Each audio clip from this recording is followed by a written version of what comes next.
అని పిల్లు పెట్టింది. నీ రాజు పంపగా వచ్చిన వ్యక్తులు. ఆంధ్రజోగిని యాక్ట్ మనం తీసుకొచ్చాం. ఇంగ్లీష్ ఎడ్యుకేషన్ ఫర్ ఎవ్రీబడి, ప్రతి ఒక్కరికి 1835 మనం తీసుకొచ్చాం. 1795 రైట్ టు ప్రాపర్టీ. అంతకుముందు ఎవరు భూములు కొనటానికి లేదు. బడుగు బలహీన వర్గాలు భూములను స్వాధీనం చేసుకునేవాళ్ళు. నీకేంద్ర రే మల్లిగా అనేవాళ్ళు, నువ్వెవర రే ఈరిగా అనేవాళ్ళు, నువ్వెవర రే బయటుండు, నువ్వు మా ఇంటికి రావద్దు, నీ నీడ పడద్దు అన్నారు. కానీ నీ రాజు నీకు అధికారం ఇచ్చాడు. భూమి కొనుక్కునే అధికారం, భూమిలో పండించుకునే అధికారం, పండించిన దాన్ని తినే అధికారం నీది.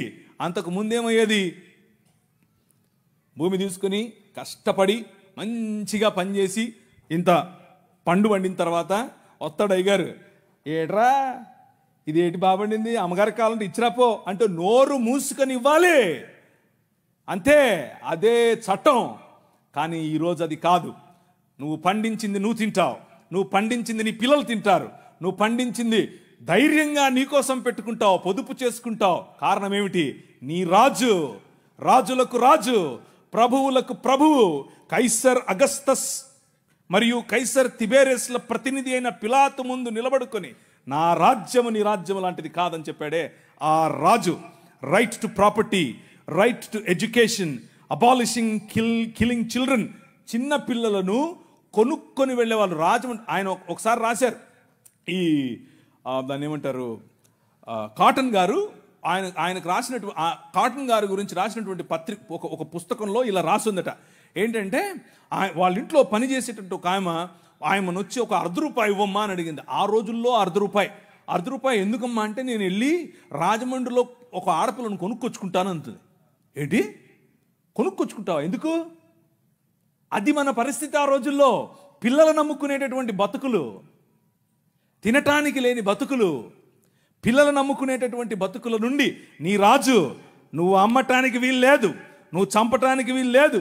నిర్మాణం కట్టాలంటే పిల్లల్ని చంపరారు, ఏదైనా రోడ్డు వేయాలంటే పిల్లల్ని చంపుతారు, రక్తం పడాలంటారు. ఇలా మన పిల్లలను చంపుతూ ఉంటే ఆపింది నీ రాజు. Right to education 1913. నువ్వు పెళ్లి చేసుకుంటే నీ భార్య 7 రాత్రులు బ్రాహ్మణుడితో పడుకోవాలి. ఇది ఈ దేశ చట్టం. నువ్వు నల్లగా ఉన్నావట, నీకు దాన్ని ఏమంటారు బట్టతలు ఉందంట, రింగులు ఎంటుకలు ఉన్నాయంట, కాబట్టి నువ్వు దాసుడివి, దస్యుడివి, నువ్వు రాక్షసుడివి, నువ్వు మ్లేచ్ఛుడివి. కాబట్టి నీ జీవితాన్ని మార్చాలంటే, కాబట్టి నీ వంశాలు మంచిగా మారాలంటే బ్రాహ్మణుడితో నీ భార్య పడుకోవాలి. కలిగే పిల్లలు ఎలా ఉంటారు? అప్పుడు ఆర్యీకరణ జరుగుతుంది. కృణ్వంతో విశ్వమార్యం అన్నారు. అంటే అర్థం ఏంటి? ఈ ప్రపంచం మొత్తాన్ని కూడా ఆర్యీకరణ చేయాలి అన్నది వారి రాజ్య కళ. The kingdom of Rama, but the kingdom of God, దేవుని రాజ్యం ఏమన్నా తెలుసా? ఎవరితో పడుకోవక్కర్లేదు. My blood is enough, I will cleanse you from all sin. ప్రతి పాపము నుండి యేసు రక్తము నిన్ను కడిగి పరిశుద్ధునిగా చేస్తుంది. ఎవరి దగ్గర పడుకోవక్కర్లేదు. మనం ఈ దేశానికి ఒక చట్టం ఇచ్చాం. ఏం చట్టం ఇచ్చాం? 1819లో. ఇదంతా నేను సుత్తి కొడుతున్నా అనుకున్నారా? చట్టం ఇది. ఒక్కసారి చరిత్ర తిరగేయండి. ఇదంతా నీ రాజు చేశాడు ఈ దేశానికి. నీ రాజు తీసుకొచ్చాడు. నల్లట్ట పుస్తకం మోసుకొచ్చినోళ్ళు కష్టపడి పిల్లులు వేసి రిట్ పిటిషన్లు వేసి నిలబడి కొట్లాడి నీకు ఇచ్చిన హక్కిది. That is the kingdom of God. No discrimination, right to sit, abolishing child marriages. ఇలా చెప్పుకుంటూ పోతే ఎన్ని చట్టాలు చేసాం మనం. రైలు మనది, పోస్ట్ ఆఫీస్ మనది, ఐఏఎస్ తెచ్చింది మనం, ఐపీఎస్ తెచ్చింది మనం. తెలుగు భాషను మ్లేచ్ఛ భాష అన్నారు. అరే ఏం భాష మాట్లాడుతున్నాడు మ్లేచ్ఛుడా అంటే, తెలుగు భాషలో డిక్షనరీ, మొట్టమొదటి డిక్షనరీ మంది.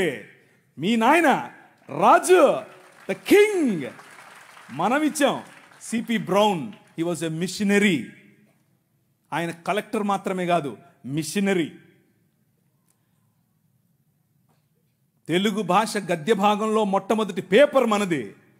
తెలుగు భాష గద్య భాగంలో మొట్టమొదటి పుస్తకం మనది. వీళ్ళకు వాళ్ళ సొంత రామాయణం మహాభారతాలు కూడా ట్రాన్స్లేట్ చేసుకునే దిక్కు లేదు. అది చేసింది మనమే.